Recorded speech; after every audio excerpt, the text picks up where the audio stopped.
میرے نبی کی آخری نصیحت الصلاۃ، میری امت نماز نہ چھوڑ، آخری الفاظ تھے نماز نہ چھوڑ۔ میرے نبی کے نواسے، اگر 1400 سال میں کسی کو نماز معاف ہوتی، اللہ کی قسم حسین کو معاف ہوتی کربلا میں۔ میں قربان جاؤں جو جنت کے وارث، جنت سردار، اور جنگ سے پہلے اونگ آئی اور خواب دیکھا، اللہ کے نبی خواب میں میرے بیٹا میں لینے آ چکا، گل مک گئی۔ پھر نماز کا وقت ہوا تو شمر سے کہا نماز پڑھنے دے، جنگ روک دے نماز پڑھنے دے، کہ ہم جنگ نہیں روکیں گے، تلوار چلے گی، چل ادھر آ ستمگر ہنر آزمائیں تو تیر آزما ہم جگر آزمائیں، کہ پھر نماز تو نہیں چھوڑے گا حسین۔ اب آدھوں سے کہا ایتھے کھلو جاؤ، لڑو ان کتیاں نال، اور آدھے نماز پڑھو۔ آدھوں نے نماز پڑھی، آدھے لڑتے رہے، پھر ان آدھوں کو آگے کھڑا کیا اور دوسرے کو کہا جاؤ نماز پڑھو۔ وہ اگر معافی ہوتی تو یہاں ہوتی۔ تو میں ساری بات پھر دہراتا ہوں جی، روشنیاں ہوں گی تو راستے ملیں گی، روشنی نہیں ہوگی تو راستہ نہیں ملے گی۔ تو روشنی کے لیے چراغ چاہیے، چراغ کے لیے جگہ چاہیے، تو سینہ وہ جگہ ہے جہاں چراغ رکھا جائے گا۔ چراغ وہ ایمان ہے، اس کے اوپر ایک لیمپ چاہیے، ایک شیشہ چاہیے جو اس کو ہائی لائٹ کرے، اس کی روشنی کو بڑھائے۔ وہ جو ہائی لائٹ کرنے والی چیز ہے وہ دل ہے، دل جتنا پاک ہوگا اتنی روشنی زیادہ ہوگی۔ اب اس کے اندر تیل ڈالنا ہے، اس کے بغیر یہ جلتا نہیں۔ تیل ڈالیں گے تو پھر تیلی دکھائیں گے تو جلے گا، تو اس میں تیل ہے قرآن، اور اس کو جلانا ہے محمد مصطفیٰ کی زندگی سے اور آپ کی سنت سے اور آپ کے مبارک طریقے سے۔ پھر یہ جدھر سے گزرے گا روشنی پھیلتی چلی جائے گی۔ بعض ایمان والے جب جہنم سے گزریں گے تو مجھے دیکھو پتہ نہیں کتنے عرصے بعد یہ حدیث یاد ہے، بعض ایمان والے جب جہنم سے گزریں گے نا پل صراط سے، تو کہے گی جز فقد اطفأ نورک لہبی، او میاں اللہ کے بندے، اللہ کی بندی جلدی گزر جا، تیرے نور نے مجھے ٹھنڈا کر دیا ہے، تیرے نور نے مجھے ٹھنڈا کر دیا ہے۔ کہ ایسا نور ہوگا کہ جہنم کو بھی سرد کر کے رکھے۔ نبیوں کی محنت ہے جہاں سے جو یہ نور پیدا کرنے کی کوشش کرتے ہیں، یہ انبیاء 1.25 لاکھ نبیوں نے یہ محنت کی، اور ہمارے نبی پاک صلی اللہ علیہ وسلم کی ختم نبوت کی طفیل یہ محنت ہمیں ملی، اور ہمیں کہا گیا ھذا بلاغ للناس، یہ پیغام ہے جو لوگوں کو پہنچانا ہے۔ اب اللہ نے اس آیت کے بعد آگے ایک آیت بیان کی ہے جس میں اشارہ ہے کہ نور ملے گا کہاں۔ تمہیں بلب لینا ہو تو بازار جاؤ، انرجی سیور لینا ہو تو الیکٹرک شاپ پہ جاؤ، لائٹر لینا ہو جاؤ شاپ پہ جاؤ۔ تو یہ جو نور ہے جس سے میں اندر سے بھی روشن اور باہر سے بھی روشن، اور مجھے جنت کا راستہ نظر آئے، جہنم کا راستہ نظر آئے، جہنم سے بچوں جنت کے راستے پر چلوں، جب یہ نظر آ جاتا تو آدمی کہاں تک چلا جاتا۔ ہم لوگ ایک کرام نہیں چھوڑتے، نماز چھوڑ دیتے ہیں، ہیرا پھیری، جھوٹ، چوری، ڈاکہ، ابھی تو بتا رہا ہوں کہ سارا ڈرگز کا کاروبار مسلمانوں کے بچے کا۔ یزید نام لیتے منہ کڑوا ہو جاتا ہے، نہیں، ایک ظالم انسان تھا، 3 بر اعظم پہ حکومت، 3 بر اعظم پر حکومت تھی۔ وہ جوانی میں اللہ نے اس کو پکڑا، مر گیا، 34 سال کی عمر میں مر گیا۔ اس کا بیٹا خلیفہ بنا، جوان 19 سال کی عمر، 30 سال۔ کتنے بر اعظم پر حکومت ہوئی؟ 3 پر 40 دن حکومت کی، 40 دن کوئی دشمن نہیں۔ 3 بر اعظم، جو دشمن ہیں وہ اتنے کمزور ہیں کہ ان کی جرت نہیں کہ سر اٹھا سکے، لیکن وہ یزید کے اندر وہ شمع بجھی ہوئی تھی اور بیٹے کے اندر جل چکی تھی۔ اچھوں سے برے، بروں سے اچھے، اللہ کا نظام۔ اس نے 40 دن حکومت کی اور پھر سارے سلطنت کو اکٹھا کیا جو اس کے خاندان کے لوگ، اور ایک عجب بات کہنے لگا، لوگوں جس تخت کے نیچے حسین کا خون ہو، جس تخت کے نیچے آل الرسول کا خون ہو، میں اس تخت پہ لعنت بھیجتا ہوں۔ یہ ہے تمہاری حکومت، جس کو چاہے دے دو، مجھے نہیں چاہیے۔ ہاں، جب شمع روشن ہوتی ہو تو یہاں تک بات چلی جاتی، چھوڑ دی 3 بر اعظم کی سلطنت، چھوڑ دی، اور وہ رضی اللہ عنہ بن گیا۔ میں اس کا نام لیتا ہوں تو میٹھا ہو رہا ہے. اس کا نام تھا معاویہ بن یزید. اور یزید کا نام لے تو میرا منہ کڑوا ہو جاتا ہے, میں اس کا نام لے تو میرا منہ شکر سے بھر جاتا ہے کہ شمع روشن ہو تو اسے راستہ نظر آئے, او یہ راستہ ہے, یہ تو وہ راستہ جو غلط ہے, آگے تو جہنم کی آگ ہے. حضرت موسیٰ علیہ السلام کا فرمان ہے, یا اللہ اگر تو کافر کو اتنی سلطنت دے کہ پوری دنیا مل جائے اور اتنی عمر دے کہ قیامت تک زندہ رہے اور پھر مر کے جہنم میں چلا جائے تو اس نے کچھ نہیں دیکھا, اور یا اللہ مسلمان کے ساتھ تو یہ حال کر کہ اس کے ہاتھ بھی کٹے ہوں, پاؤں بھی کٹے ہوں, اور ناک زمین پہ لگا ہو, نہ کوئی روٹی پوچھنے والا نہ کوئی پانی پوچھنے والا ہو, اور قیامت تک ایسے تڑپ تڑپ تڑپ کے مر کر جنت میں چلا جائے, اس نے کوئی دکھ نہیں دیکھا. اور حضرت ابو بکر کا ارشاد ہے, لا خیر فی خیر بعدہ النار ولا شر فی شر بعدہ الجنہ. وہ خیر خیر نہیں جس کے بعد آگ ہے, اور وہ مصیبت مصیبت نہیں جس کے بعد جنت ہے. 3 بر اعظم کو ٹھکرانا آسان کام, 3 کراؤن نہیں کو چھوڑتا. تو اس روشنی کا حاصل کرنا یہ ہر مسلمان کی محنت ہے. یہ روشنی کہاں سے ملے گی؟ تو آگے اللہ نے ایک آیت بیان کی ہے, فی بیوت اذن اللہ ان ترفع ویذکر فیہا اسمہ یسبح لہ فیہا بالغدو والآصال رجال لا تلہیہم تجارت ولا بیع عن ذکر اللہ واقام الصلاة وایتاء الزکاة یخافون یوما تتقلب فیہ القلوب والابصار. اللہ نے کہا انرجی سیور لینا ہو تو الیکٹرک شاپ پہ جاؤ, اگر دل کا نور لینا ہو تو میں نے دنیا میں مسجدیں بنائی ہیں, مسجد میں آؤ. یہ مسجدیں بیوت فی بیوت اذن اللہ, اللہ نے اپنا گھر کہا, وان المساجد للہ, مسجدیں اللہ کے گھر ہیں, اللہ نے اسے اپنا گھر فرمایا. کہ یہ نور یہاں تقسیم ہوتا ہے, مسجد والے بنو. دنیا میں واحد تبلیغ کی محنت ہے جس کا مرکز مسجد ہے, اور کوئی جتنی دین کی تحریکیں بھی ہیں ان کے مراکز ان کے دفاتر مسجد سے باہر ہیں. تبلیغ ایک واحد کام ہے جس کا مرکز بھی مسجد ہے, دفتر بھی مسجد, سب کچھ مسجد. تو اللہ تعالیٰ نے اس آیت میں اشارہ کیا ہے کہ یہ نور مسجدوں سے ملتا ہے, لہذا مسجد میں آنا پڑے گا اور مسجدوں میں بیٹھنا پڑے گا. اللہ تعالیٰ کے نبی نے, اللہ نے جب سب سے پہلے دنیا کو بنانے کا ارادہ کیا تو پہلے مسجد بنائی. ان اول بیت وضع للناس للذی ببکۃ مبارکا وہدی للعالمین فیہ آیات بینات مقام ابراہیم من دخلہ کان آمنا. اللہ تعالیٰ نے فرمایا جب میں نے دنیا آباد کرنے کا ارادہ کیا تو پہلے مسجد بنائی. ہمارے نبی پاک صلی اللہ علیہ وسلم جب ہجرت کے لیے مجبور ہو کے, اس دعوت کی محنت میں ایک وقت ایسا آتا ہے کہ قوم ہی مخالف ہو جاتی.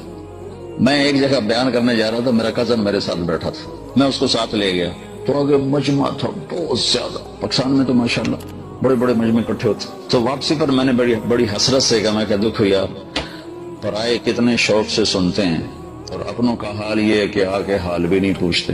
تو ان سے کہنے لگا, بھائی یہ تمہارے سچے ہونے کی علامت ہے کہ اللہ کے نبی کی قوم بھی ساری زندگی ان کی دشمنی رہی. یہ تمہارے سچے ہونے کی علامت کہ اپنے نہیں سنتے, یہ سچے ہونے کی علامت. تو اللہ کے نبی مکہ میں تھے تو بیت اللہ میں آتے تھے, نمازیں پڑھتے تھے, نفل تھی, فرض نماز تو تھی نہیں. پھر حضرت حمزہ نے کلمہ پڑھا, حضرت عمر نے پڑھا, تو پہلی دفعہ مسجد میں نماز پڑھے گی. نفل ہی تھی, فرض نہیں تھی. لیکن پھر بھی جب زیادہ ہو گیا کام اور رہنا مشکل ہو گیا تو آپ نے ہجرت کا ارادہ کیا. ادھر حضرت ابو طالب فوت ہو گئے تو ان کی وفات سے جو باہر پروٹیکشن تھی وہ ختم ہو گئی. ادھر حضرت خدیجہ فوت ہو گئی ایک ہی مہینے میں 10 دن کے اندر. پہلے چچا پھر بیگم. تو باہر کا آسرا بھی ختم ہو گیا, اندر کا آسرا بھی ختم ہو گیا. تو باہر چچا سینہ سپر تھے, اندر حضرت خدیجہ زخموں پہ مرہم رکھتی تھی. تو جب آپ دونوں طرف سے تنہا ہو گئے تو پھر قریش نے تنگ کرنا, پہلے ہاتھ نہیں اٹھاتے تھے, پھر قریش نے مارنا شروع کیا, پیٹنا شروع کیا. تو اس پر ہمارے نبی فرماتے ہیں, ما اسرا ما وجدنا فقدک یا, اے میرے چچا تیرے جانے کی کمی بڑی جلدی محسوس ہونے لگی. پہلے کوئی ہاتھ نہیں اٹھاتے, مار پیٹ پتھر روڑے, اور گردن میں چادر ڈال کے عقبہ نے جو مروڑنا شروع کیا, آنکھیں باہر نکل بے بسی کے ساتھ. اور سجدے میں تھے تو اوپر آ کر اونٹوں کی اوجڑی پھینک دیا, آپ کو اٹھنا مشکل ہو گیا. یہ سارے کام چچا کی وفات کے بعد ہے. چچا کی زندگی میں کوئی ایسا نہیں کرتا تھا. ویسے منہ سے تنگ کرتے تھے, ہاتھ کوئی نہیں اٹھاتا. جب یہ دونوں آسرے ختم ہو گئے تو پھر آپ نے کہا چلو میں طائف چلا جاؤں، شاید وہاں پناہ مل جائے۔ وہاں تشریف لے گئے تو انہوں نے وہ حال کیا کہ انسانی تاریخ میں فرشتے 2 دفعہ روئے ہیں، آسمان کے فرشتے 2 دفعہ روئے ہیں۔ ایک 4000 سال پہلے جب 90 سال کا بوڑھا باپ 7-8 سال کے معصوم بچے کے لیے چھری چھپا کے کھڑا ہوا ہے، اور بچہ ملا ہے 82 سال کی عمر میں یا 84 سال کی عمر میں بچہ ملا ہے، اور جب عمر ہوگی 90-92 سال کی، جب آدمی مرغی بھی نہیں ذبح کر سکتا تو اللہ نے کہا جا اس کو ذبح کر دو۔ تو مینا کی وادی، اب تو خیر سارا وہ میدان بن گیا، لیکن مینا کی طرف منہ ہو تو الٹے ہاتھ ایک پہاڑ تھا جو اللہ نے، جو آل سعود نے حجاج کے لیے ہٹا دیا۔ وہاں دونوں باپ بیٹا کھڑے ہوئے ہیں، اور باپ کہتا ہے بیٹا تیرے ذبح ہونے کا حکم ہو چکا ہے، تیری کیا رائے ہے؟ تنظر ماذا ترا۔ تو بیٹا کہتا ہے کہ ابا اللہ کے حکم کے بعد میری رائے پوچھتے ہو؟ یا تو تیرا حکم ہوتا تو پھر تو مجھ سے رائے لیتے، اللہ کے امر کے بعد مجھ سے رائے لیتے ہو کہ میں کیا افعل یا ابا تفعل۔ عجب جملہ ہے، یا ابا تفعل، جلدی کر، دیر کیوں کر رہے ہو، ابھی کرو۔ تو اس پر حضرت ابراہیم علیہ السلام نے کہا پتہ بھی ہے میں کیا کہہ رہا ہوں؟ ہاں پتہ، ذبح ہوں گا تو کوئی مسئلہ نہیں، آپ کے بدلے میں اللہ ملے گا وہ آپ سے اچھا ہے، دنیا کے بدلے میں جنت ملے گی وہ دنیا سے اچھی ہے۔ پھر کہنے کہ ہاں البتہ مجھے ماں کا بڑا خیال آ رہا ہے کہ اس کو بڑا صدمہ ہوگا۔ تو اب اپنا کرتا اتارا اور اپنے باپ کو دیا، کہا کہ یہ کرتا میری نشانی ہے، میری ماں کو دے دینا، جب وہ کبھی اسے میں یاد آؤں گا میرا کرتا دیکھ لیا کرے گی، اور تم اپنے کرتے میں مجھے کفن دے کے ادھر ہی دفن کر دینا، ادھر نہ لے جانا، یہیں دبا دیں، اور آپ میرے ہاتھ پاؤں باندھ دیں کہ کہیں میرا ہاتھ یا پاؤں آپ کو لگے تو آپ کو تکلیف نہ پہنچے۔ تو ذرا آپ چشم تصور میں سوچنے کی کوشش کرو کہ 60 برس دعا مانگی یا اللہ بچہ دے، 60 برس کے بعد اللہ نے بچہ دیا۔ اب اس کے وہ ہاتھ باندھ رہے ہیں جیسے کسائی بکری کے پاؤں باندھتے۔ پھر ان کو الٹا لٹایا، انہوں نے کہا تھا میرا ماتھا زمین پہ رکھنا، کہیں نظریں آپس میں ٹکرا جائے، اور ان گھٹنا رکھا ان کی پشت پر، اور ان کے سر کے بال پکڑ کے تھوڑا سر اونچا کیا تھا کہ نیچے سے چھری پھیر سکوں۔ تو ایک ہاتھ میں بال تھا، ایک ہاتھ میں چھری دھری، آسمان کو یوں دیکھا آیا، اے میرے رب تو ناراض ہو گیا کہ اسماعیل مجھے زیادہ پیارا ہو گیا تو اس سے؟ ہرگز نہیں، ہرگز نہیں، تو ہی میرے دل میں ہے، دیکھ لے میں نے تجھ کو قربان کرنے کے لیے چھری اٹھا لی ہے، اور اگر کوئی میرا امتحان ہے تو مجھے اس میں کامیاب کر دے۔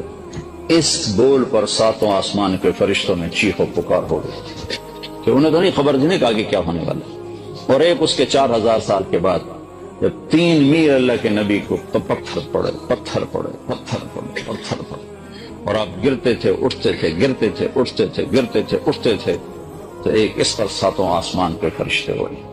تو جب آپ واپس پہنچے تو آپ کو مکے میں داخل ہونے کی ہمت نہیں رہی، تو آپ نے سہیل بن عمر کو پیغام بھیجا مجھے پناہ دو، میں اندر آنا چاہتا ہوں۔ اس نے انکار کر دیا۔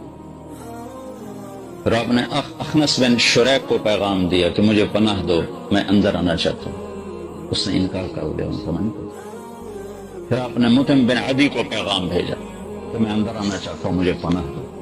تو پھر متم اپنے بچوں کو لے کر گیا اور آپ کو لایا اور کہا کہ میں نے ان کو پناہ دی ہے، ان پر کوئی ہاتھ نہ اٹھائے۔ تو حالات ایسے ہو گئے تھے کہ رہنا بڑا مشکل ہو گیا تھا۔ تو آپ نے پھر حج کے دنوں میں حاجیوں میں گشت کرنے شروع کیے کہ کوئی مجھے ساتھ لے جائے اور میں اللہ کا پیغام پہنچاؤں۔ تو سب سے زیادہ جو دکھ والی بات آپ سنتے تھے وہ یہ ہوتی تھی کہ قبیلے والے پوچھتے تیری قوم کا تیرے ساتھ کیا معاملہ ہے؟ تو آپ فرماتے انہوں نے تو جھٹلا دیا ہے۔ تو وہ کہتے جب تیری قوم نے تجھے جھٹلایا ہے تو ہم تجھے سچا کیسے جانے؟ پھر آپ بڑے دکھی دل کے ساتھ واپس آتے تھے۔ ہوئے ہوئے ہوئے کیا گزرتی ہوگی اللہ کے نبی کے دل پر۔ اللہ کائنات کی افضل ترین ہستی، افضل ترین ہستی، وَأَحْسَنَ مِنْكَ لَمْ تَرَ قَطُّ عَيْنٌ۔ یا رسول اللہ آپ جیسا حسین کسی آنکھ نے نہیں دیکھا، نہ میری آنکھ نے دیکھا۔ وَأَجْمَلَ مِنْكَ لَمْ تَلِدِ النِّسَاءُ۔ آپ جیسے علی نسب والا یا رسول اللہ کسی ماں نے نہیں چاہا۔ اتنا فَكَانَ قَابَ قَوْسَيْنِ أَوْ أَدْنَىٰ، اتنے اونچے مقام والے۔ عَسَىٰ أَن يَبْعَثَكَ رَبُّكَ مَقَامًا مَحْمُودًا، اتنے اونچے مقام والے۔ بنو حنیفہ کو دعوت دی، انہوں نے گالیاں نکالی، آپ اونٹنی پہ سوار ہوئے، اونٹنی کھڑی ہوئی تو اس نے پیچھے سے نیزہ مارا ابن بجیرہ نے، تو اب اونٹنی سے گر کر زمین پر آئے، یوں گرے، چٹانوں کے اوپر گرے۔ یہ وہ ہے جس کے چہرے کی اللہ نے قسمیں کھائیں، والضحیٰ، جس کی زلفوں کی قسمیں کھائیں، واللیل اذا سجا، جس کی آنکھوں کا ذکر کیا، ما ذاق البصر وما طغى، جس کی زبان کا ذکر کیا، لا تحرک بہ لسانک، جس کے چہرے کا ذکر کیا، فول وجہک شطر المسجد الحرام، جس کی زبان کا ذکر کیا، لا تحرک بہ لسانک، جس کے ہاتھ کا ذکر کیا، لا تجعل یدک مغلولہ، جس کی گردن کا ذکر کیا، الی عنقک، جس کے سینے کا ذکر کیا، الم نشرح لک صدرک، جس کے دل کا ذکر کیا، علی قلبک، جس کی کمر کا ذکر کیا، الذی انقض ظہرک، جس کے بول کی قسم کھائی، وقیلہ یا رب ان ہؤلاء قوم لا یؤمنون، جس کی چادر کا ذکر کیا، یا ایھا المزمل، جس کے کمبل کا ذکر کیا، یا ایھا المدثر، جس کی چال کا ذکر کیا، یمشی فی الاسواق، اور جس کے رات کے رونے کا ذکر کیا، فلا تذهب نفسک علیہم حسرات، جس کے رات کے اٹھنے کا ذکر کیا، قم اللیل الا قلیلا، جس کے دن کا ذکر کیا، ان لک فی النہار سبحا طویلا، جس کے ساتھیوں کا ذکر کیا، والذین معه اشداء علی الکفار رحماء بینہم، جس کی نبوت کا ذکر کیا تو عالمی بنا کر، تبارک الذی نزل الفرقان علی عبدہ لیکون للعالمین نذیرا، جس کو رحمت للعالمین بنا کے ذکر کیا، وما ارسلناک الا رحمت للعالمین، جس کو کل بشر کے لیے، انسان جنات کے لیے نبی بنا کر کہ قرآن میں ذکر کیا، قل یا ایھا الناس انی رسول اللہ الیکم جمیعا واذ صرفنا الیک نفرا من الجن یستمعون القرآن وما ارسلناک الا کافۃ للناس بشیرا ونذیرا، جس کو راضی کرنے کے لیے خود تیار ہوا بیٹھا ہے، مجھے کہتا ہے، آپ کو کہتا ہے کہ اللہ کو راضی کرو، مجھے راضی کرو، خود کہتا ہے کہ اے میرے حبیب میں تجھے راضی کروں گا، وَلَسَوْفَ يُعْتِيكَ رَبُّكَ فَتَرْضَىٰ، جس کے مقام محمود کا ذکر کرتا ہے، عَسَىٰ أَن يَبْعَثَكَ رَبُّكَ مَقَامًا مَحْمُودًا، جس کی معراج کا ذکر کرتا ہے، فَكَانَ قَابَ قَوْسَيْنِ أَوْ أَدْنَىٰ، جس کے سفر کا ذکر کرتا ہے، سبحان الذي أسرى بعبده ليلا من المسجد الحرام إلى المسجد الأقصى،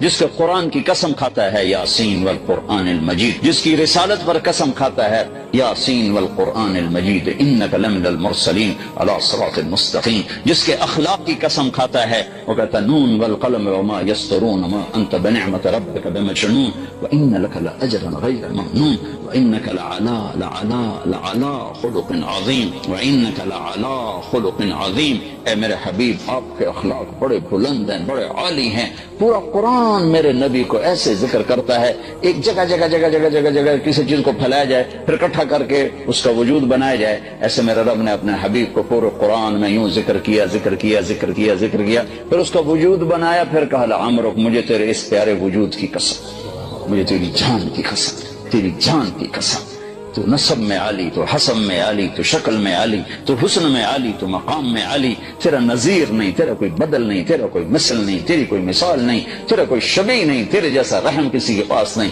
تیرے جیسا علم والا کوئی نہیں، تیرے جیسی بلندی والا کوئی نہیں، تیرے جیسے نسب والا کوئی نہیں، کہ تیرے نسب کو میں نے سید آدم تک پہنچا دیا، محمد بن عبداللہ بن عبد المطلب بن ہاشم بن عبد مناف بن قصی بن کلاب بن مرہ بن کعب بن لبی بن غالب بن فہر بن مالک بن نضر بن کنانہ بن خزیمہ بن مدرکہ بن الیاس بن مدر بن نزار بن معد بن عدنان بن اود بن حمیسہ بن سلامان بن عوس بن بوز بن قموال بن ابی بن عوام بن ناشد بن حزا بن بلداس بن یدلاف بن طابخ بن جاحم بن ناحش بن ماخی بن عیقی بن عبقر بن عبید بن الدعاء بن حمدان بن سنبر بن یثربی بن یحزن بن یلحن بن ارعوا بن عیذی بن زیشان بن عیسر بن اقناد بن ایہام بن مقصر بن ناحق بن زار بن سمی بن مزی بن عوض بن عرام بن قیدار بن اسماعیل بن ابراہیم بن آدر بن ناحور بن سرول بن رعو بن فائش بن عابر بن ارفخشاد بن سام بن نوح بن لامق بن متوشالي بن ادریس بن یرد بن ملہل بن قینان بن آنوش بن شیسر بن آدم علیہ السلام۔ نیزہ لگا، الٹ کے گرے، دعوت دیتے دیتے دیتے تھک گئے، نتیجہ کیا ہوا؟ کسی نے منہ پہ تھوک دیا، کسی نے تھپڑ مار دیا، کسی نے کرتا پھاڑ دیا۔ اب اس امت کو سمجھانا پڑ رہا ہے کہ تبلیغ بھی توڑے ذمہ ہے، کتنے لکھا ہے ساڑھے ذمہ، کچھ پڑھو تو پتہ چلے کہ ذمہ۔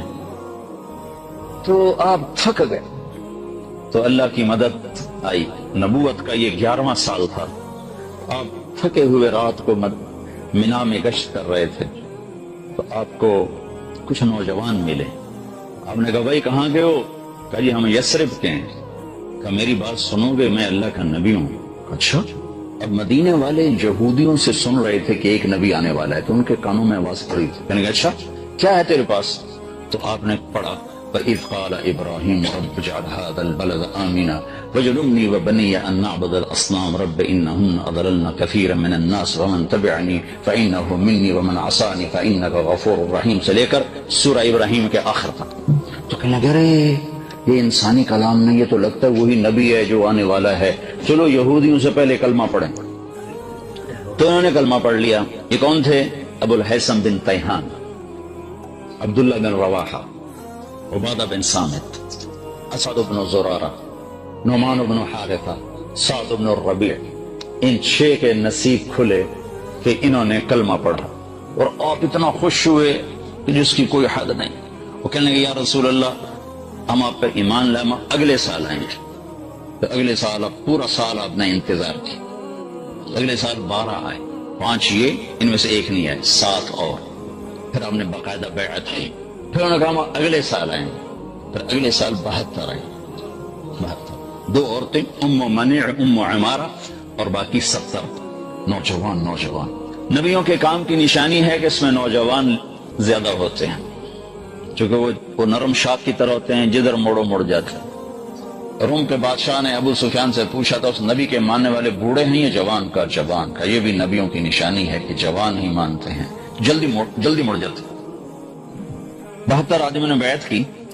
تو جب بیعت ہونے لگی نا تو ایک صحابی کھڑے ہوئے مدینے کے، عباس بن مرداس،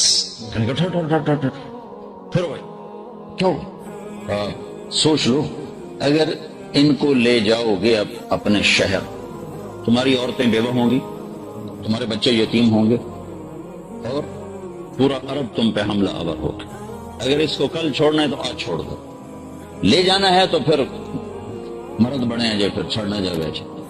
تو اس پر ابو الہیثم بن تیہان کھڑے ہو کر کہنے لگے یا رسول اللہ یہ جو کچھ ہمیں ڈرا رہا ہے عباس، وہ بھی مدینے کی تھے، اگر یہ سب کچھ ہمارے ساتھ ہو جائے تو ہمیں ملے گا کیا؟ تو آپ نے کہا جنت۔ سستا سودا ہے، ہاتھ بڑھائیں۔ ابو الہیثم نے بیعت کی سب سے پہلے، یا برا بن معرور نے بیعت کی سب سے پہلے۔ جب بیعت مکمل ہو گئی تو ابو الہیثم کہنے لگے یا رسول اللہ ایک بات تو بتائیں، کل اللہ آپ کو فتح دے تو پھر ہمیں چھوڑ کے مکے واپس تو نہیں جائیں گے نا؟ تو آپ نے ہنس کر فرمایا الدم الدم الہدم الہدم، اب میری قبر بھی تمہارے مدینے میں ہی بنے گی، اب میں تمہیں چھوڑ کے کہیں نہیں جاؤں گا۔ کہ یا رسول اللہ آپ تشریف لیں، کہ جب میرا اللہ حکم دے گا میں آ جاؤں گا۔ تو یہ ذوالحج کی بات، محرم گزرا تو سفر میں اجازت ہو گئی کہ ہجرت کرو، تو 1 2 3 4 10 5 مدینہ شروع ہوئے۔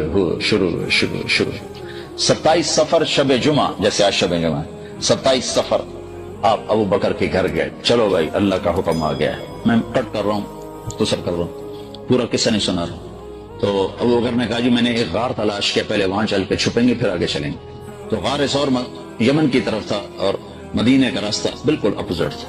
تو یہ حضرات جا کر غار میں پہنچے تو اللہ کے نبی پنجوں پر چل رہے تھے، پورا قدم نہیں رکھ رہے تھے۔ اس زمانے میں کھوجی ہوتے تھے جو پاؤں کا نشان دے کے پہنچ جاتے تھے، تو آپ ایسے چلتے رہے پنجوں پر، تو پنجوں میں پریشر پڑتے ساری انگلیاں زخمی ہو گئی۔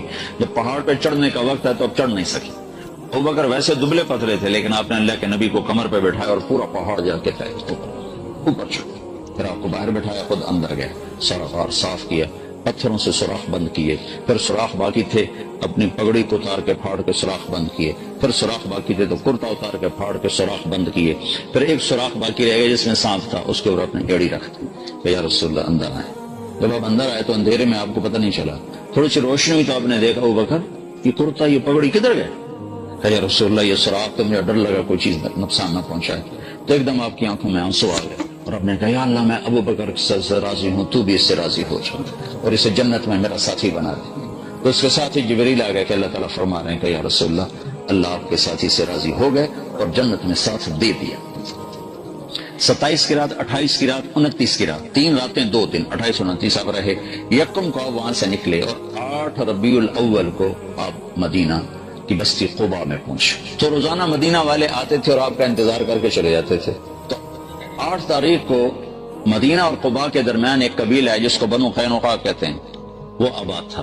تو اس کا ایک یہودی اپنے گھر کی چھت پہ چڑھا تو اس نے دور سے غبار دیکھا. اب ان کا علم دیکھو اور گمراہی دیکھو. صرف دور سے غبار دیکھ کر اس نے نعرہ لگایا یثرب والو تمہارا نبی آ گیا.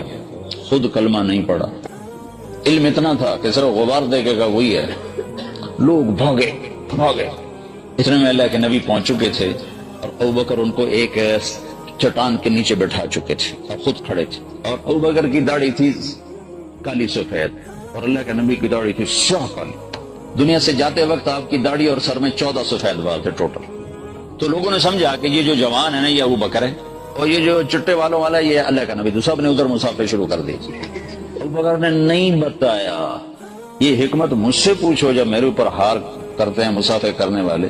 کتنی باری میری جیب کاٹ کے لگے. وہ خیال نہیں کرتے بھئی مجمع میں مسافہ کرنا جائز ہی نہیں. مسلمان کو تکلیف پہنچانا حرام ہے. زبان سے سارے کہو تو آپ چپ کرے مسافہ کرتے رہے. نہیں بتایا کہ میں نہیں ہوں تاکہ اللہ کے نبی کو تکلیف نہ ہو. تھکے ہوئے ہیں. 3 گھنٹے کا بیان کر کے میں اترا. پیشاب زور سے میں بھاگا. پیچھے ایک پٹھان بھاگا آ کے مجھے پکڑا. السلام علیکم. میں کہا چھاڑ میرا بچے نکل رہا ہے خدا کا بندہ. جب سارے مسافر ہو گئے جوش کرو ختم ہو گیا تو اللہ کے نبی پر دھوپ آ گئی. چٹان کا سایہ ختم ہو گیا تو ابوبکر نے لپک کے آپ کے اوپر چادر کی. تو اس سے سب کو پتہ چلا کہ وہ ہو تو سارے مسافر ہی غلط ہو گئے. نبی تو یہ ہیں یہ نہیں ہیں. یہ میں ساری تمہیداً آپ کو تھوڑی سی تاریخ سنائی ہے. یہ تاریخ نہیں ہے یہ دین ہے. یہ میرے نبی کی زندگی ہے. یہ دین ہے.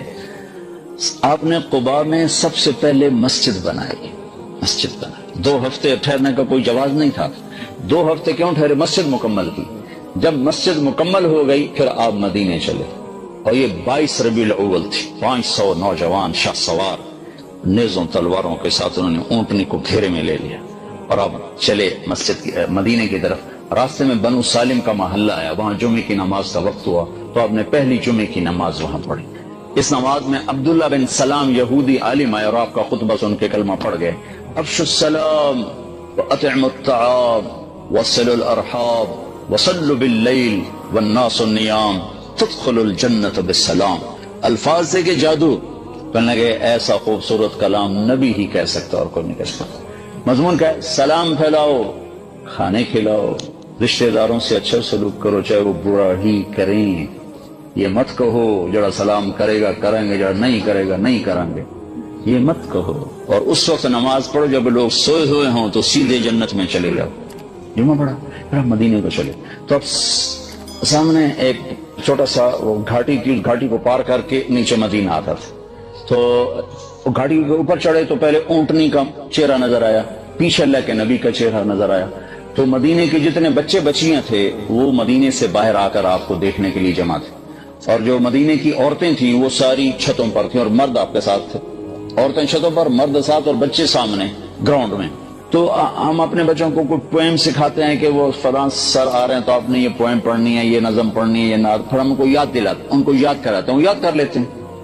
اللہ نے عرب کو ایسا خوبصورت صاحب القادر الکلام بنایا تھا کہ اللہ کی قسم ان بچے بچیوں کو کسی نے ایک لفظ یاد نہیں کرا.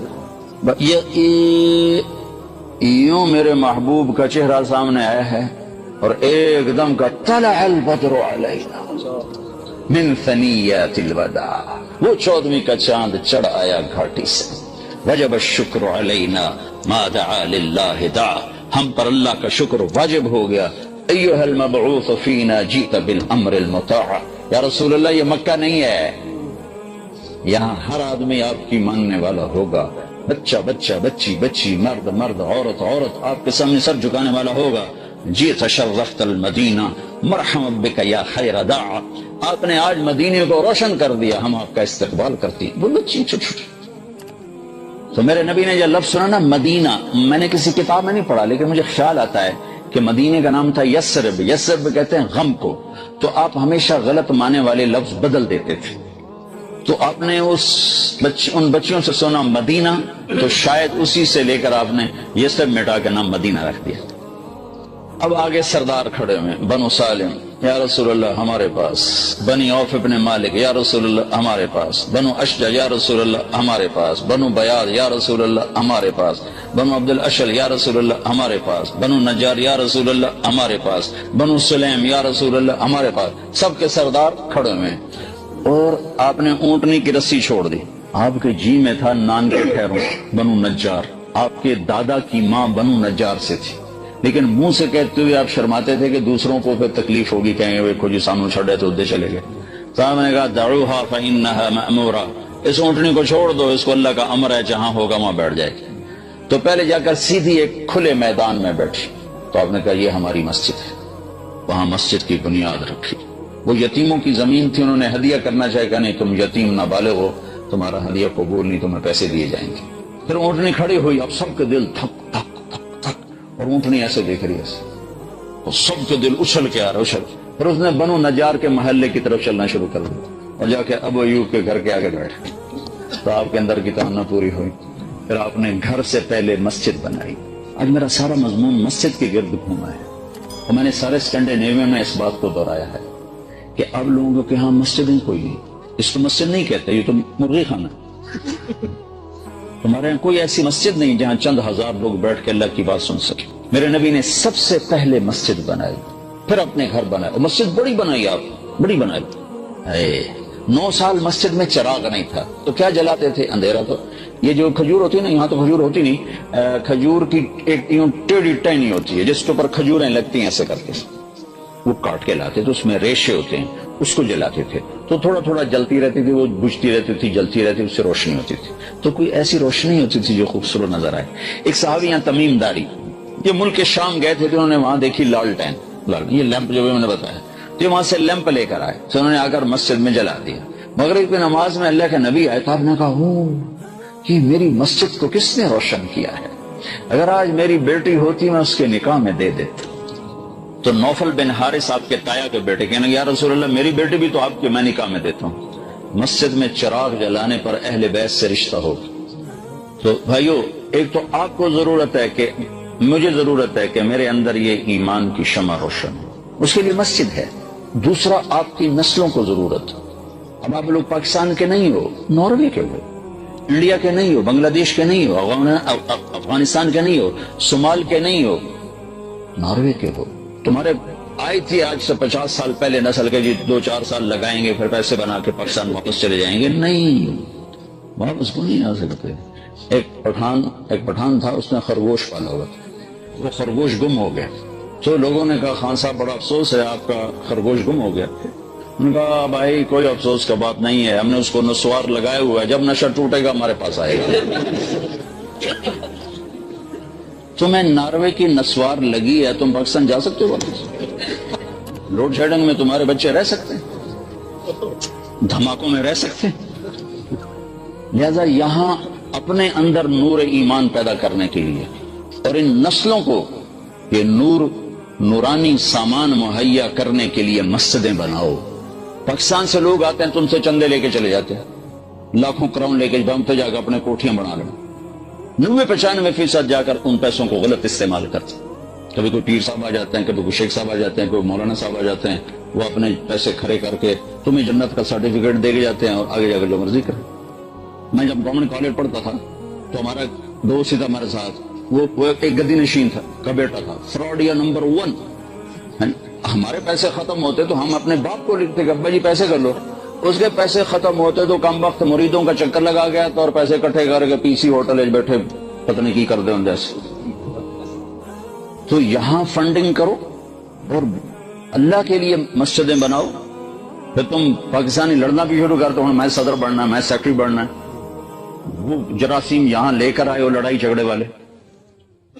فن لینڈ گیا، ان سے کہا، سویڈن گیا، ان سے کہا، ڈنمارک گیا، ان سے کہا تمہارے پاس آیا ہوں، اب تمہارا وہ جو بیان تھا ہال والا، میرا جی چاہ رہا تھا یہ سب کی ٹھکائی کروں جنہوں نے یہاں میرا بیان کروایا۔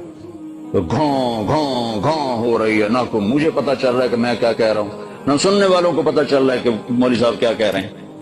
تو تمہارے پاس اتنی بڑی مسجد ہو جس میں تم اللہ کے بندوں کو بٹھا سکو۔ میں فرانس گیا، انہوں نے بھی ہال لیا، فرانس والوں سے کہا بھائی اپنی نسلوں کے لیے مسجدیں بناؤ، مت دو پاکستان سے آنے والوں کو چندے، مت دو ہندوستان سے آنے والوں کو چندے، آپس میں فنڈنگ کرو۔ اگر یہاں مسجد مدرسے نہیں ہوں گے، میں جنوبی امریکہ گیا ہوں، جنوبی امریکہ 1 کروڑ کے قریب مسلمانوں کی نسل اسلام چھوڑ کے فرق ہو چکی۔ کس وجہ سے کہ ان سے ظلم ہوا، انہوں نے نہ مسجد بنائی نہ مدرسہ بنایا، صرف کماتے رہے۔ اتنا پیسہ ہے وہاں ان کے پاس کہ پورا ملک خرید لیں، ایک مسجد نہ بنا سکے، نسل اسلام سے پیدل ہو۔ فرق پاکستان میں کوئی لڑکا بگڑے گا نا تو زیادہ چر شراب پر جائے گا، یہاں کوئی بگڑے گا تو اسلام ہی چھوڑ جائے گا۔ تو ان کو مسجد نہ سمجھو، یہ تو ایک مسئلہ ہے محلے والوں کے لیے ٹھیک ہے، تبلیغ والوں سے کہتا ہوں، اگلوں سے کہتا ہوں بڑی مسجد بناؤ، تبلیغ والوں کو فنڈ دو، یہ بڑی مسجد بنائے، بڑا مرکز بنائے۔ اس میں 2008 میں آیا تھا، میں ان سے کیا کر گیا، او بھائی کوئی مدرسہ بناؤ، کوئی مسجد بناؤ۔ 2008 میں میں نے اسی لیے سفر کیا تھا، کوئی مدرسہ بناؤ، کوئی مسجد بناؤ۔ انجاڑے آتے انجاڑے۔ اگر یہ کام آپ کر کے نہ گئے تو آپ کی اگلی نسلیں حوالے ہو جائیں گی اوروں کی۔ من بنا للہ مسجدا بنا اللہ لہ بیتا فی الجنہ۔ اب ایک ساتھی سنا تھا، ایک عرب ساتھی نے وہاں مسجد بنائی اپنے وہاں سعودی میں، تو اس نے کہا میں نے 1 پائی کسی سے نہیں لینی، 1 پائی سب اپنے پیسے سے بنانا۔ تو اس نے بہت عالیشان مسجد بنائی تو اس نے مکمل اس نے خواب دیکھا کہ بڑا خوبصورت محل۔ تو وہ کہتا ہے یہ کس کا محل ہے؟ کہ یہ تمہارا ہے۔ کہ میرا کس لیے؟ کہ جو تم نے اللہ کا گھر بنایا۔ تو ایک طرف دیکھتا تو ایک اور محل نظر آتا لیکن اس سے ذرا کم درجے۔ کہ یہ کس کا محل ہے؟ یہ جس نے تمہاری مسجد میں مدد کی، یہ اس کا محل ہے۔ تو جب اس کی آنکھ کھولی تو کہنے لگا میں نے تو کسی سے 1 پیسہ نہیں لیا، تو کس نے مدد کی؟ تو اس نے سارے مستری مزدور اکٹھے کیے، پھر بتاؤ تم نے کسی سے فنڈ لیا؟ تم نے کسی سے کوئی فنڈنگ کی ہے؟ انہوں نے کہا نہیں، ہم نے تو کسی سے نہیں کی۔ پوچھتے ایک مزدور بول پڑا کہ یہ وہ میں پانی ڈال رہا تھا بالٹی سے، تو بالٹی ٹوٹ گئی، تو ایک عورت کالی گزر رہی تھی، اس نے بالٹی مجھے دے کے میری سے ڈالنا، اس بالٹی سے ڈال، تو بس وہ یہی اور تو کچھ نہیں۔ تو انہوں نے کہا عورت ڈھونڈو، پتا چلا تو ڈھونڈتے عورت مل گئی۔ تو اس نے عورت سے کہا کہ بی بی جو تو نے وہ دی تھی نا بالٹی، اس کے پیسے لے لو، 5 ریال۔ میں نہیں لیتی۔ 5 ریال سے 100 سے 10 لاکھ ریال تک پہنچا کہ 10 لاکھ ریال لے لے اور وہ بالٹی میری کر دے۔ تو پھر وہ ہنس پڑی کا وقت ضائع نہ کر، جو خواب تو نے دیکھا وہ میں نے بھی دیکھا، جو خواب تو نے دیکھا میں نے بھی دیکھا۔ میں آپ بھائیوں سے گزارش کرتا ہوں کہ ہر مسلمان اپنے اندر ایمان کی شمع جلانے کے لیے وقت دے۔ تبلیغ کا کام کوئی جماعت، کوئی تحریک نہیں ہے کہ ہم تمہیں تبلیغی جماعت کا ممبر بنانا چاہتے ہیں۔ تحریکوں کے اور طریقے ہوتے ہیں، ان کے کارکن ہوتے ہیں، ان کی فنڈنگ ہوتی ہے، وہ باقاعدہ پیسے دیتے ہیں، وہ پیسے جمع کراتے ہیں۔ کبھی دیکھا تبلیغ والوں کے کارکن بنے، ان سے فنڈنگ ہو رہی ہے، ان کے نام لکھے جا رہے ہوں، تو کسی فرقے کی چھاپ ہو تبلیغ، لوگوں نے چھاپ لگایا جاتا جی وہابی ہے، نیتا جی دیوبندی نے، اب تم جڑی مرضی ہوں چھاپ لا دو۔ ایک آدمی کو میں نے اتنے دلائل دیے کہ جی گلا ٹھیک ہے نا، پر دوسری اتو کچھ اور ہوتے، اندروں کچھ اور۔ ایسا ہوں کوئی شیشہ لے آ جڑا تو اندروں وڑ کے ویک اندروں اسی کو جو رہا تو اتو کو جو رہا۔ اللہ کے نبی نے مال تقسیم کیا، مال غنیمت۔ ایک منافق نے کھڑے ہو کر کہا یہ تقسیم غلط ہے، تو اللہ کے نبی کا چہرہ پیلا پڑ گیا کہ اگر میں غلط ہوں تو ٹھیک کون ہے؟ تو خالد بن ولید نے کہا یا رسول اللہ اجازت ہے میں اس کی گردن اڑا دوں؟ کہا نا، اس نے فجر کی نماز میرے پیچھے پڑھی۔ تو وہ کہنے لگے تو اس کو نماز پڑھنے کا فائدہ ہے، یہ تو منافق ہے۔ صاحب نے کہا تو نے دل کھول کے دیکھ لیا کہ منافق ہے؟ حالانکہ کھلم کھلا منافق۔ تو تبلیغ پر کسی فرقے کی چھاپ نہیں، کسی مسلک کی، یہ اسلام کی محنت، اس کے لیے وقت لگاؤ، اس کے لیے بار بار یہی اپنے، میں 4 مہینے چلے کے صرف ارادے کرواتا ہوں، لیکن میں یہ کہتا ہوں کہ ہر آپ جتنے آئے بیٹھے ماشاءاللہ اکثر نوجوان ہو، اوپر بھی بیٹھے ہوں گے، تو ایک ویکنڈ مہینے میں فارغ کرنا شروع کرو، اور ایک نماز نہ چھوڑو، اور ایک ان بچوں کے لیے سکول بھی سوچو کہ ہم اپنے سکول بنائیں جس میں ہمارے بچے اپنے ماحول میں دنیاوی تعلیم حاصل کریں، اور ایک ہم ان کے لیے بڑی بڑی مسجدیں بنائیں۔ عربوں نے ماشاءاللہ وہاں میں نے دیکھا ماشاءاللہ کوپن ہیگن میں کہ عربوں کی بہت بڑی مسجد تھی، اس میں انہوں نے میرا بیان کروایا، 4-5 ہزار کا مجمع ہے، لیکن اللہ کے فضل سے مجمع اتنا آیا کہ باہر سڑکوں پر بھی کھڑا ہو گیا، مستورات بھی، مرد بھی۔ وہ پہلے جو وہ ایمان صاحب تھے وہ کوئی توجہ نہیں دے رہے، جو مجمع دے کے وہ پریشان ہو گئے کہ بھئی یہ کیا ہو گیا، یہ کیا چکر پڑ گئے۔ پھر انہوں نے ہمیں بتایا کہ ترکوں نے اس سے بھی بڑی مسجد بنا دی ہے کوپن ہیگن میں۔ تو پاکستانی جتنے ویکھے ٹوکرے دے ہٹ بیٹھے جی زڑی مسجد تھی، مرغی خانے نو مسجد بنائی بیٹھے، اور کوپن ہیگن والوں نے تو تم سے بھی 4 قدم آگے کی ہو. ہیٹ تے خانے دے وچ تے خانہ جی ہمارا مرکز. میں اگر فٹم ہوں اس مرکز سے اس کو مرکز کہتے ہو. مرکز کے لفظ کو تم نے ذلیل کر دیا. وہ سخی بنو. پاکستان میں پلاٹ خریدتے پھر رہے ہیں. پاکستان میں اسلام آباد پلاٹ بن جاوے, پنڈی بن جاوے, جڑا جتھوں دا کھانیاں بن جاوے, لاہور بن جاوے, گجرات بن جاوے, منڈی بن جاوے. وہ تمہارے بچوں نے وہاں نہیں رہنا, یہ ادھر ہی رہیں گے اور وہاں قبضے ہو جائیں گے, کوئی اور لے جائے گا. ان بچوں کو یہیں رکھنا ہے. ان کے لیے مسجدوں کا سوچو, ان کے لیے اسکول سوچو, پھر مسجدوں میں قرآن کی تعلیم سوچو کہ ایسے علماء لاؤ, یا اپنے بچے عالم تیار کرو, اپنے بچے علماء جو یہاں کی زبان سمجھیں. تم پاکستان سے کسی کو لاؤ گے, وہ کسی کے اندر بریلوی کے جراثیم ہوں گے, کسی کے اندر دیوبندی کے جراثیم ہوں گے. وہ تمہیں لڑا بڑا کے تماشا دیکھتا رہے گا. جتنے رہو خوش رہو. یہاں سے علماء تیار کرو, یہاں سے جو نارویجن بولتے ہوں, یہاں کے ماحول کو سمجھتے ہوں, پھر وہ آ کر یہاں دینی علم کو زندہ کریں, قرآن کو زندہ کریں. پھر اپنے تمہارے پاس اللہ کے فضل سے اتنا پیسہ ہے کہ تم اپنے اسکول بھی بنا سکتے ہو, مسجدیں بھی بنا سکتے ہو, سب کچھ کر سکو. دل تو کھلا کرو. 5 کروڑ چندہ دے رہے ہیں. پلاٹ خریدنا ہو تو اگلے پچھلے بھی کھینچ کے اکٹھے کر کے قرضے اٹھا کے بھی دے رہے ہیں. مسجد بنانی ہو تو 5 کروڑ. اور جب صندوقڑیاں لے کے بیچارے مسجدوں میں پھر رہے ہوتے ہیں, یہ کتنے ہمارے لیے ڈوب مرنے کی بات ہے.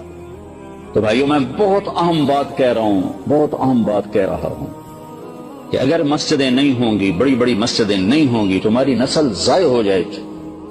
میں جنوبی امریکہ میں دیکھ کر آیا, وہ کس کی نسل برباد ہوئی؟ عربوں کی. انگلینڈ والوں نے ہمت کی تو عوام مدرسے بھی ہیں, اسکول بھی ہیں, اور ان کے بچے دنیاوی لحاظ سے بڑے اعلیٰ پوسٹوں پر بھی ہیں, دین بھی پورا ہے. انہوں نے محنت کی. اللہ تعالیٰ نے ایک یہ جو گجراتی ہیں, انڈیا کے گجراتی, اس قوم کو یہ شرف ہے, یہ جہاں گئے انہوں نے مدرسہ بنایا, مسجد بنایا. سب سے کم جن کو دینی نقصان ہوا ہے وہ گجراتی, اور سب سے زیادہ جن کو نقصان ہوا وہ پنجابی. میں خود پنجاب کا ہوں, میں درد سے کہہ رہا ہوں کہ ان کو کوئی ہوش نہیں سوائے پیسہ بنانے کی, اور کوئی حلال حرام کی سوچ نہیں رکھتے. تو میرے بھائیو, میں آپ سب کو بہت اہم چیز کے مطابق, آپ کی نسلیں یہاں کی ہیں, یہ نارویجن ہیں, یہ یہاں کے باشندے. میرا نبی عالمی نبی ہے. ملک چھوڑ کے جانا کوئی حل نہیں ہے, ملک چھوڑ کے جانا کوئی حل نہیں ہے. زندگی بدلنا اس کا حل ہے. میرا نبی سارے عالم کے نبی ہیں. آپ جہاں ہیں آپ کے لیے میرے نبی کی زندگی نمونہ ہے. سیکھو. تبلیغ بڑوں پہ سیکھنے کی محنت ہے, مدرسہ چھوٹوں پہ سیکھنے کی محنت ہے. آپ کے بچے قرآن جانتے ہیں, قرآن کا مطلب جانتے ہیں, نہیں جانتے تو کم از کم 90 آیت یا ایھا الذین آمنوا. جب اللہ کہتا ہے یا ایھا الذین آمنوا تو مجھ سے بات کرتا ہے. کم از کم یا ایھا الذین آمنوا اپنے بچوں کو یاد کر مطلب ان کو سمجھا دو کہ اللہ یہ کہہ رہا ہے, یہ کہہ رہا ہے, یہ کہہ رہا ہے, یہ کہہ رہا ہے. تو یہ آپ سب کی ذمہ داری ہے. اگر آج آپ بیدار ہو گئے, 8 سے 5 سالوں میں تو آپ نہیں بیدار ہوئے, اگر آئندہ بھی نہیں ہوں گے تو اگلی نسلوں کو آپ خود آگ میں جھونک کے چلے جائیں. جتنے فنڈنگ کرنی ہے یہاں کے لیے کرو, جتنا چندہ دینا ہے یہاں کے لیے. پاکستان سے آنے والوں کے سامنے ہاتھ جوڑ دو, پاکستان 18 کروڑ مسلمانوں نندکل جا کے مانگ لو, سانو اتنے کوشا بنا دو. اپنی بچیوں کے لیے سوچو, اپنے بچوں کے لیے سوچو, تاکہ یہ اچھے انسان بنے, اچھے مسلمان بنے. یہاں کی عورتوں سے پیپر بنانے کے لیے شادی مت کرو, اتنا بڑا دھوکہ مت دو. کتنے اچھے لوگ ہیں جو تمہیں پاسپورٹ دیتے ہیں, ہر شے کے کفیل بن جاتے, تمہیں پر رہنے کا پرمٹ دیتے ہیں, ہر شے کے کفیل بن جاؤ, تم انہی کو دھوکہ دو. جٹ تینوں لوگ پہ دھی دے گھر چوری کر جٹ وڑ گیا, موقع تے نپے گئے تھے, گھر آتے آ کھڑنے لگ گیا, نپے تو میں گیا پر شرمندہ وہ بڑے ہوئے ہیں. جو تمہیں گھر دے رہے ہیں تم انہی کے گھر میں ڈاکے ڈالو. میں کینیڈا گیا, ایک فیملی کہنے لگی جی ہماری بچی کا نکاح پڑھا دے. میں نے بچے کو دیکھا, میں کوئی عالم الغیب نہیں, پر ویسے کبھی خیال آ جاتا. میں کہا یہ کاغذات کے لیے کر رہا ہے. نہیں بہت اچھا بچہ ہے, میں بہت دیکھو میرے کے, میں تو نکاح ہی پڑھا.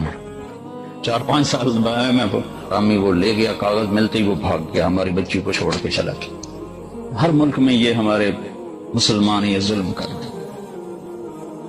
تو میری بات کو سمجھیے, جس کو محلے کی مسجد بناؤ, مرکز باہر لے جاؤ, بڑا بناؤ. آج کو ان سے سبق نہیں لیتے, 100 سال آگے کی سوچ کے بناتے, 100 سال آگے کا منصوبہ بناتے. اور ان کی نسل تو بڑھتی نہیں.